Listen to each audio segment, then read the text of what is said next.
تجھ کو پرائی کیا پڑی اپنی نہ بیڑ تو۔ ہم میں سے ہر شخص یہ چاہتا ہے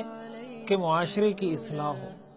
لوگ ٹھیک ہو جائیں۔ قرآن کریم نے اس کا ایک اصول بیان کیا ہے، علیکم انفسکم لا یضرکم من ضل اذا اہتدیتم، کہ تم اصلاح کا آغاز اپنی ذات سے کرو۔ ہم اپنی ذات پر غور کریں کہ میں کون سے اچھے کام کر رہا ہوں اور کون سے مضر کام کر رہا ہوں، میرے وہ کون سے عمل ہیں جس سے معاشرہ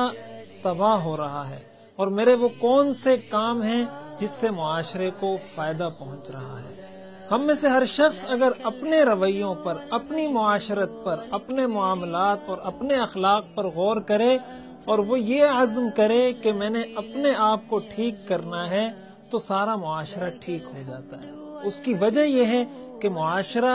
میرے اور آپ کا نام ہے، اور جب ہم میں سے ہر شخص یہ تہیہ کر لے کہ میں ٹھیک ہو جاؤں گا تو معاشرہ خود بخود ٹھیک ہو جائے گا۔ قرآن کریم میں اللہ نے فرمایا، یا ایھا الذین آمنوا قوا انفسکم،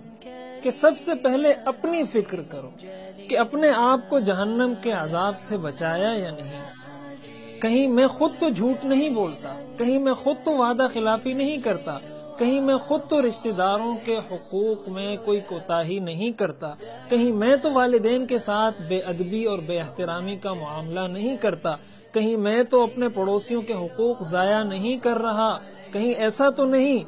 کہ میں نے اپنے بیوی اور بچوں کے حقوق دبائے ہوئے ہیں، کہیں ایسا تو نہیں کہ میں سودی معاملات کر رہا ہوں، کہیں ایسا تو نہیں کہ میرے اخلاق شریعت کے مطابق نہیں ہیں۔ میرا کون سا عمل ایسا ہے جو شریعت کے مطابق ہے، میرا کون سا ایسا عمل ہے جو شریعت کے مخالف ہے؟